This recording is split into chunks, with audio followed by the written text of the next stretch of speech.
Hello everyone, कैसे हैं आप सब? So today in this class we are going to start new chapter and the name of the chapter is carbon and its compound. This chapter is very important because this chapter is the base of chemistry. इसीलिए हमें इस chapter को ध्यान से समझना बहुत जरूरी है. जैसा कि इस चैप्टर के नेम से क्लियर हो रहा है, carbon and its compound means इस चैप्टर में हम कार्बन और उसके कंपाउंड्स के बारे में स्टडी करने वाले हैं. What is carbon? Carbon is an element. Carbon एक एलिमेंट है जिसका एटॉमिक नंबर होता है 6. हमें पता है कि किसी भी एटम के अंदर 3 चीजें प्रेजेंट होती हैं, इलेक्ट्रॉन, प्रोटॉन एंड न्यूट्रॉन्स. और मैं आपको बता दूं कि किसी भी एटम का जितना एटॉमिक नंबर होता है उतने ही उसके अंदर नंबर ऑफ इलेक्ट्रॉन्स होते हैं, उतने ही नंबर ऑफ प्रोटॉन्स होते हैं. बट न्यूट्रॉन का number atom to atom vary कर सकता है. अब हम बात करते हैं कार्बन एटम की. कार्बन का एटॉमिक नंबर होता है 6. इसीलिए कार्बन के अंदर इलेक्ट्रॉन कितने होंगे? 6. प्रोटॉन भी कितने होंगे? 6. बट अच्छी बात यह है कि कार्बन के एटम के अंदर नंबर ऑफ न्यूट्रॉन्स भी कितने होते हैं? 6 होते हैं. जैसा कि यहाँ पर आप देख पा रहे हैं कि कार्बन के एटम के अंदर 2 शेल्स हैं. फर्स्ट शेल के अंदर 2 इलेक्ट्रॉन्स हैं और सेकंड शेल के अंदर 4 इलेक्ट्रॉन्स हैं. तो इसकी इलेक्ट्रॉनिक कॉन्फ़िगरेशन क्या हुई? Electronic configuration of carbon is 2,4. तो आपको कार्बन के बारे में थोड़ी सी जानकारी हो गई होगी. तो फर्दर हम इस चैप्टर के अंदर पूरे डिटेल में समझेंगे कार्बन और उसके कंपाउंड्स के बारे में. तो चलिए स्टार्ट करते हैं. ये चैप्टर थोड़ा सा लेंथी है, इसलिए हम इस चैप्टर को 3-4 पार्ट्स में कवर करेंगे. आज के पार्ट में जो हम टॉपिक्स कवर करने वाले हैं वो हैं occurrence of carbon, uniqueness of carbon and the most important topic is properties of carbon. Atomic number of carbon is 6. इसका मतलब इसके अंदर 6 ही इलेक्ट्रॉन्स हैं और 6 ही प्रोटॉन्स हैं. कार्बन के अंदर न्यूट्रॉन्स भी कितने होते हैं? 6 होते हैं. Atomic mass of carbon is 12. Atomic mass कैसे कैलकुलेट करते हैं? Number of protons plus number of neutrons. जितना नंबर ऑफ प्रोटॉन्स और नंबर ऑफ न्यूट्रॉन्स का सम होता है वो किसके इक्वल होता है? एटॉमिक मास के. Electronic configuration of carbon is 2,4. देखिए यहाँ पर ये कार्बन के एटम के अंदर 2 ऑर्बिट्स हैं. फर्स्ट ऑर्बिट में 2 इलेक्ट्रॉन्स हैं और सेकंड ऑर्बिट में 4 इलेक्ट्रॉन्स हैं. तो इसलिए इसकी इलेक्ट्रॉनिक कॉन्फ़िगरेशन क्या हुई? 2,4. इसकी वैलेंसी 4 होती है. वैलेंसी 4 होती है, इसीलिए हम इसको क्या बोलते हैं? टेट्रावैलेंट. अब ये वैलेंसी क्या होती है? आइए समझते हैं.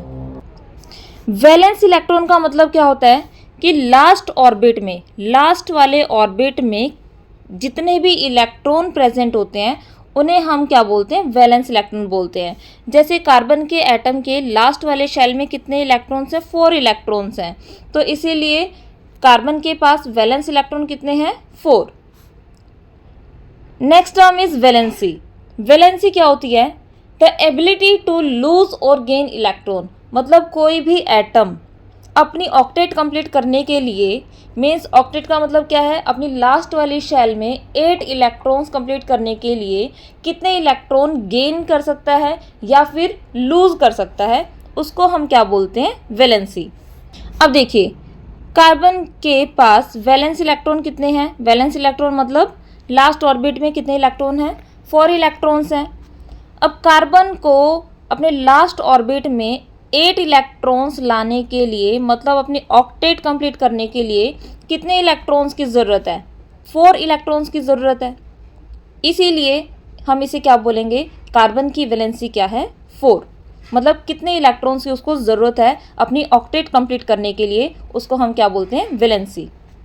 इसीलिए कार्बन की वैलेंसी कितनी है? 4. और कार्बन की वैलेंसी 4 है, इसीलिए हम इसको क्या बोलते हैं? Tetravalent. Tetra means 4, valent means valency. और next topic is occurrence of carbon. Carbon कहाँ कहाँ पाया जाता है? Carbon is found in the atmosphere. Carbon atmosphere में पाया जाता है. Inside the earth crust, earth की क्रस्ट में पाया जाता है. And in all living organisms, जितने भी लिविंग ऑर्गेनिजम्स हैं उनके अंदर भी क्या पाया जाता है? Carbon. Carbon is present in the fuels. Carbon fuels के अंदर भी प्रेजेंट होता है, जैसे wood, coal, charcoal, coke, petroleum, natural gas, biogas, marsh gas, इन सब के अंदर भी क्या प्रेजेंट है? Carbon. Carbon is found in the free state as diamond और ग्रेफाइट। जो डायमंड और ग्रेफाइट है ये भी किसकी फॉर्म है? कार्बन की ही फॉर्म है।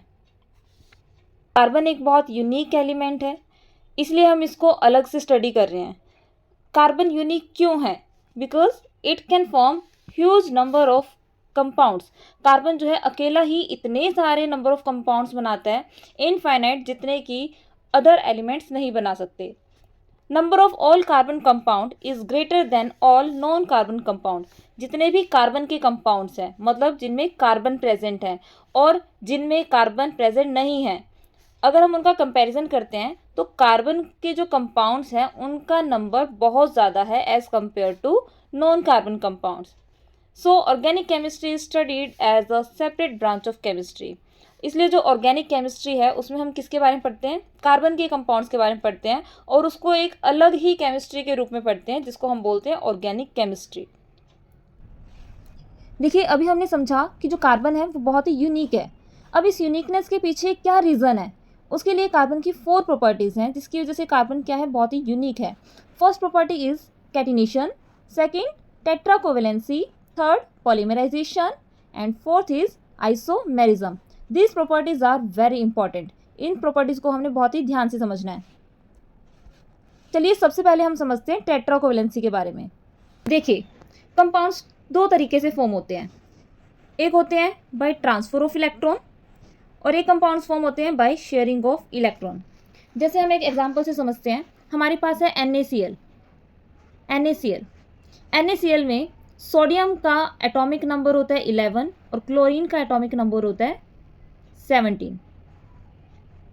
तो सोडियम की इलेक्ट्रॉनिक कॉन्फ़िगरेशन हुई 2 8 1 और क्लोरीन की इलेक्ट्रॉनिक कॉन्फ़िगरेशन है 2 8 7। अब यहाँ पर दोनों को क्या करनी है? अपनी ऑक्टेट कंप्लीट करनी है। सोडियम के पास लास्ट शेल में 1 इलेक्ट्रॉन है और क्लोरीन के पास लास्ट शेल में 7 इलेक्ट्रॉन है। तो यहाँ पर सोडियम क्या करेगा? 1 इलेक्ट्रॉन ट्रांसफ़र कर देगा क्लोरीन के पास। तो सोडियम की इलेक्ट्रॉनिक कॉन्फ़िगरेशन क्या हो जाएगी? 2 8 और क्लोरीन की भी ऑक्टेट कंप्लीट हो जाएगी 2 8 8। इस तरीके से हमारे पास एक आयनिक कंपाउंड की फॉर्मेशन हो जाती है NaCl। तो ट्रांसफर ऑफ इलेक्ट्रॉन से कौन से कंपाउंड्स बनते हैं? Ionic compound. इनको हम बोलते हैं आयनिक कंपाउंड और हम इनको इलेक्ट्रोवैलेंट कंपाउंड भी बोलते हैं। नेक्स्ट टाइप के जो कंपाउंड्स बनते हैं वो बनते हैं बाय शेयरिंग ऑफ इलेक्ट्रॉन, और जो शेयरिंग ऑफ इलेक्ट्रॉन से कंपाउंड्स बनते हैं उसे हम बोलते हैं कोवैलेंट कंपाउंड। Covalent compound. अब जो कार्बन है, कार्बन क्या बनाता है? कोवैलेंट कंपाउंड बनाता है। उसके पीछे भी रीज़न है। देखिए, कार्बन का जो एटम होता है, कार्बन के एटम में सेंटर में कितने प्रोटॉन्स होते हैं? 6 प्रोटॉन्स होते हैं और 6 ही न्यूट्रॉन्स भी होते हैं। और फर्स्ट ऑर्बिट में 2 इलेक्ट्रॉन्स होते हैं और सेकंड ऑर्बिट में 4 इलेक्ट्रॉन्स होते हैं।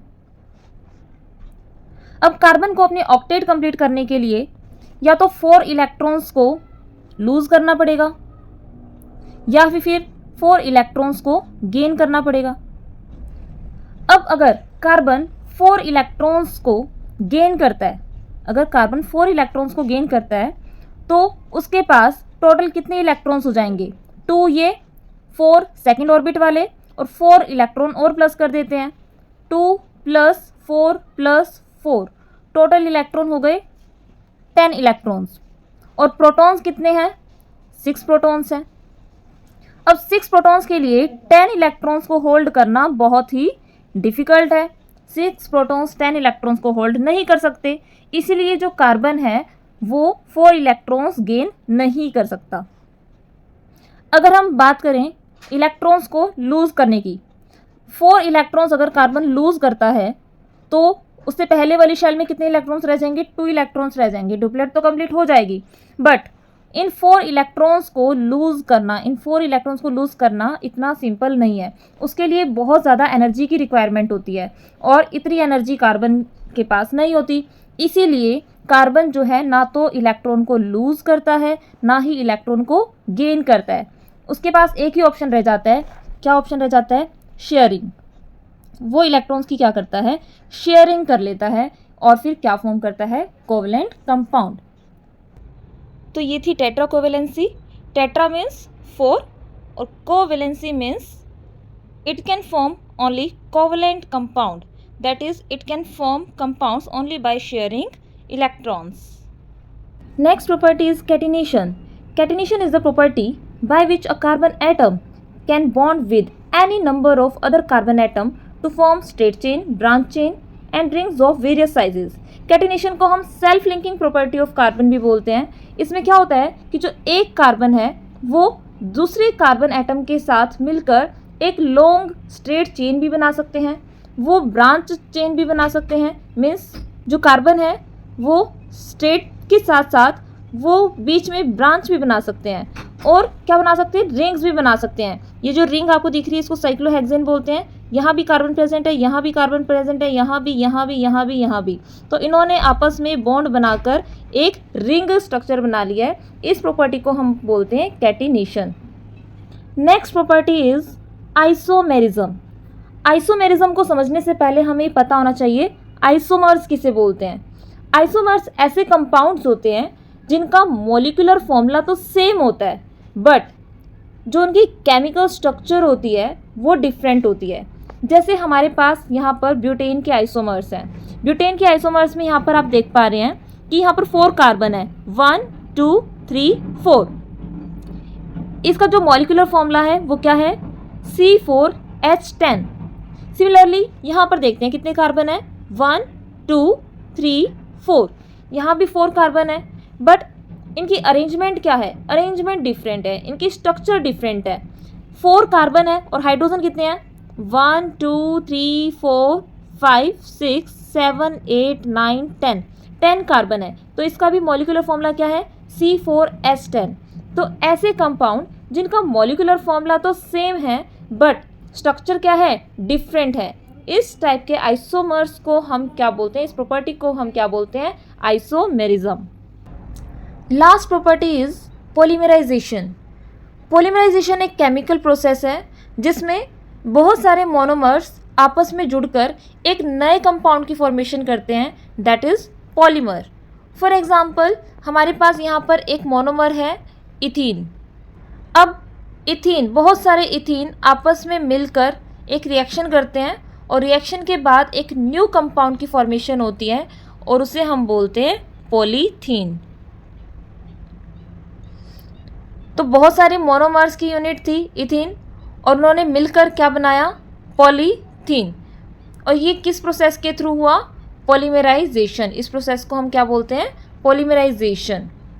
तो ये जो 4 प्रॉपर्टीज़ हमने की हैं ये प्रॉपर्टीज़ बहुत ही इंपॉर्टेंट है। अगर आपको ये एक बार में समझ में नहीं आई है तो आपको वीडियो को दोबारा से रिकैप करके देखना है और इनको बहुत अच्छे से समझ लेना है। Thanks for watching.